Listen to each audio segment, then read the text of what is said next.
You might think it is a pretty silly thing to talk about, but it actually is a surprisingly serious topic.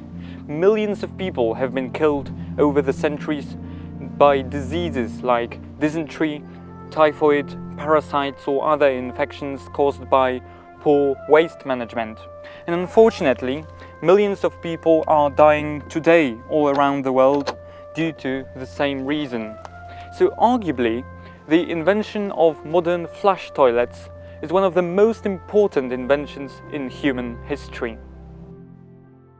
So let's start with the beginning. In prehistoric era, it was never a problem. You could always go behind a bush or a tree, do whatever you needed to do, and you would probably move away from this place in the next day or in a couple of days anyway, because people were, of course, hunter-gatherers. They were constantly moving from place to place. So the problem started at the birth of civilization, where people first settled down, raised crops, built more solid houses. People quickly realized that waste management became a problem. So the easiest way to deal with this problem is to take a shovel, create a little hole in the ground, like that. Then do your business in that hole and at the end cover it with dirt. That's the easiest method to deal with this problem, and that's what people did in rural areas from the ancient times throughout the Middle Ages all the way up to the 20th century in some rural places in Europe, and that's unfortunately what millions of people do even today in poor countries and regions. Now, broadly speaking, it does the job of getting rid of the excrements from the immediate surrounding where you live in, which is very important. It comes with some obvious issues though. The main being actually that if you do it too close to your local stream, river or well, which supplies you with water, the water might get contaminated and cause again some diseases.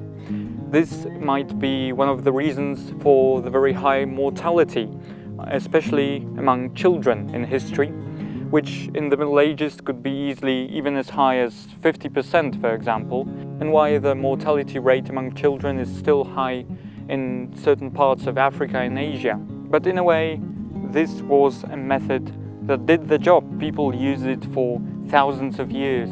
The real problem began with the first cities already in the ancient times.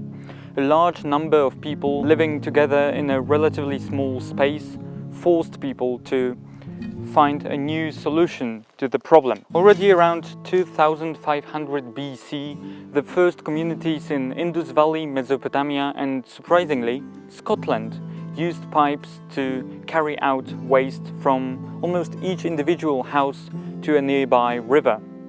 Now, this, I think, debunks the popular myth of the fact that the ancient people didn't care about hygiene. If that would be the case, would they actually put so much effort into constructing the sewage system and everything? Now, I think this is simply untrue.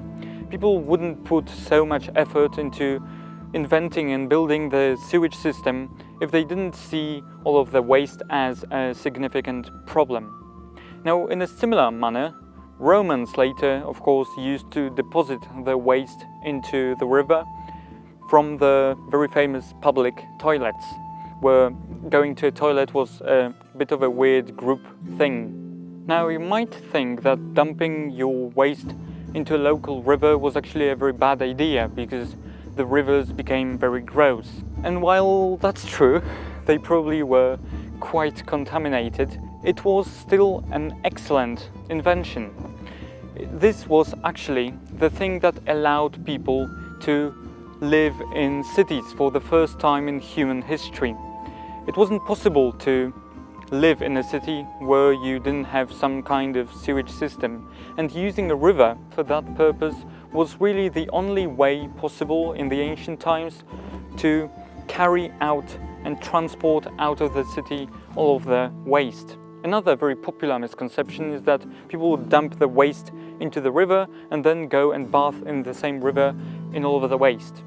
Now that is I think, a very interesting misconception, because the way you actually do it is dump the waste into the river, it goes to the direction of the sea, but actually when you want to bath, you go in the other direction. You go a little bit before the city, and then you enter the river and you bath in a much less contaminated water. Now, interestingly enough, when we go to the medieval period and into the Middle Ages, the things like sewage systems and public toilets began to disappear. They are no longer a thing, really.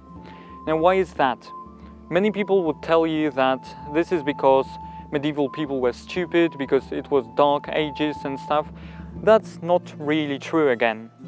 I think that's because there suddenly was a lack of institution, or a lack of a very strong unifying force like the Roman Empire. So suddenly there was nobody to look after and build a public sewage system or a public toilet. Therefore, everybody had to worry about these things on their own. Now, people always say that in the Middle Ages people would dump the waste onto the streets. This is another kind of a misconception, partially at least, because we know that there were in certain places regulations that restricted, that did not allow people to do that. Now, in history, always when you have such regulations, you know that people have done it, because that's why the regulations are there in the first place. However, it also tells us that people tried to restrict that. In order to fight that, a very interesting system was developed. You would usually gather all of the waste in one kind of vessel and put it in front of your house, and at some point of the day, or probably at night usually, the so-called gong farmers would go around the city and collect all of the waste. These would then sell it to the actual farmers as a fertilizer, so nothing was really wasted in the medieval period. Now, urine was also collected, and it was useful in processes with leather, like tanning, for example. A very interesting thing are toilets in medieval castles. These were usually very small. They were called garderobes or privies sometimes, and they would portray out of the outer wall of the castle, supported by corbels, and they would just have some sort of a hole that you would sat on and do your business, and it will land inside a moat or inside a special container for gong farmers, once again to be emptied. The first flush toilet was constructed already in 1596 by Sir John Harrington. It used water from an upstairs cistern to flush away any waste, and pretty much resembled a modern toilet. But it didn't catch on. Why? Because of one fatal flaw. And that was a big problem, as all of the bad fumes from the sewage would come up and it would be just extremely smelly. In addition, people believed back then that the fumes and the bad smell is the thing that causes the diseases, so it was quite quickly abandoned. It's fascinating to think that we were so close, but because of this one little detail, we had to wait another 179 years. In 1775, Alexander Cummings, a Scottish watchmaker, improved on Harrington's design by inventing the S-trap, which retained water in the bowl and prevented noxious sewer gases from escaping into the room. Victorians discovered that toilets work better when gravity forces the water into the bowl, so they placed the tanks high up on the wall. Contrary to popular belief, Thomas Crapper did not invent toilets, but he did sell them. In fact, the word crab is a much older word. It doesn't come from Thomas Crapper, so I think that's quite funny because he just had a perfect surname for his job. Thomas Crapper opened the first bathroom showroom in Chelsea in England in 1866. From now on, most of the wealthy used flush toilets, which became little pieces of art made out of glazed porcelain with excellent decorations. The poor still used chamber pots. sometimes concealed in a commode, making a box-like stool. Throughout the 20th century, more and more countries, regions and people started to use toilets. Also, as a cheaper alternative in some regions, these classic latrines were built. They are already quite iconic, they are quite simple as well. This is just a very little construction out of wood, usually with some sort of a hole in the ground beneath this, where the waste is collected. These were built throughout the 20th century to a pretty great extent in some countries, in some rural areas where it was much harder to connect the toilets to a sewage system, and yet they provided a somewhat okay alternative.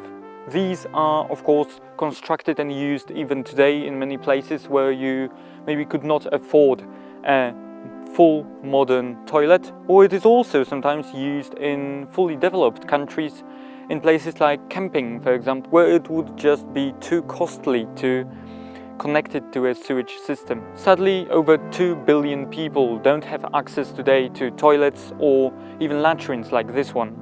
So if you have a modern flush toilet in your flat or house, you are very lucky and you should be quite grateful.